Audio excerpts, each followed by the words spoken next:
عدة الشهور عند الله 12 شهرا في كتاب الله ما خلق السماوات والأرض.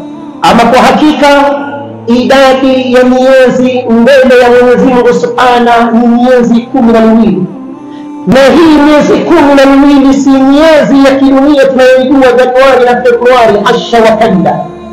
Ni miezi anayotambua Mwenyezi Mungu Subhanahu, miezi ya Kiislamu.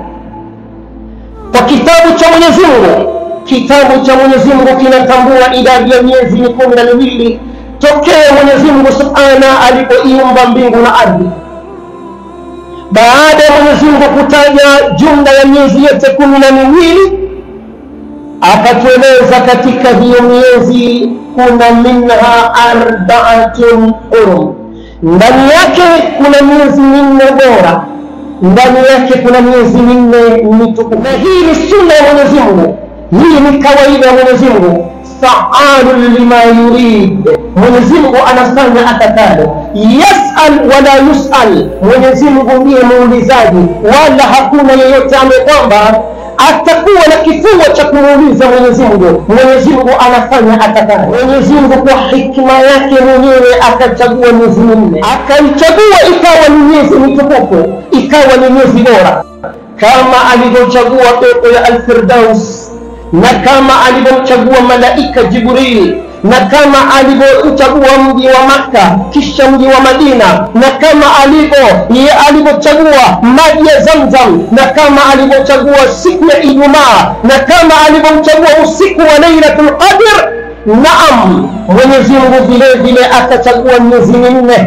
Hii miezi imekuja katika sunna, anasema mtume wako sallallahu alaihi وسلم وهي ذو القعدة وذو الحجة والمحرم 3 متواليات والشهر رجب مضر فلا تظلموا فيهن أنفسكم. وإسلام tahadharini tena na tena, msije mkadhulumu nafsi zenu ndani ya hiyo miezi yote. Haifai kudhulumu nafsi zetu. Miezi yote 12 haifai kuwasiwa Mwenyezi Mungu, lakini kuwasiwa Mwenyezi Mungu katika hii miezi ambayo kwamba Mwenyezi Mungu alitaja wazi wazi, fala tadhlimu fihinna anfusakum. Wanatueleza ulamauna al-ajilla, wanatueleza wanazuoni wetu, kuna baadhi za nyakati na baadhi za sehemu mtu akifanya ibada anapata thawabu zaidi. Na naam, kuna baadhi za nyakati na baadhi za sehemu mtu akifanya madhambi anapata madhambi zaidi. Ala sabili mithal, wale ambao kwamba wanaswali hii swala tunayoswali ya Ijumaa, wanaitekelezea katika haram mji wa Makka ama mji wa Madina, wanapata thawabu zaidi kuliko mimi na wewe ambao kwamba tunaiswalia katika mji wetu. Kwa nini? Na watasikiza hutuba kama mnavyosikiza, na wataswali rakaa 2 kama tunaziswali. Kwa nini wapate thawabu zaidi kuliko mimi na wewe? Kwa sababu wameitekelezea hiyo ibada sehemu alichagua Mwenyezi Mungu, sehemu tukufu, nayo ni haram ya Makka, nayo ni haram ya Madina.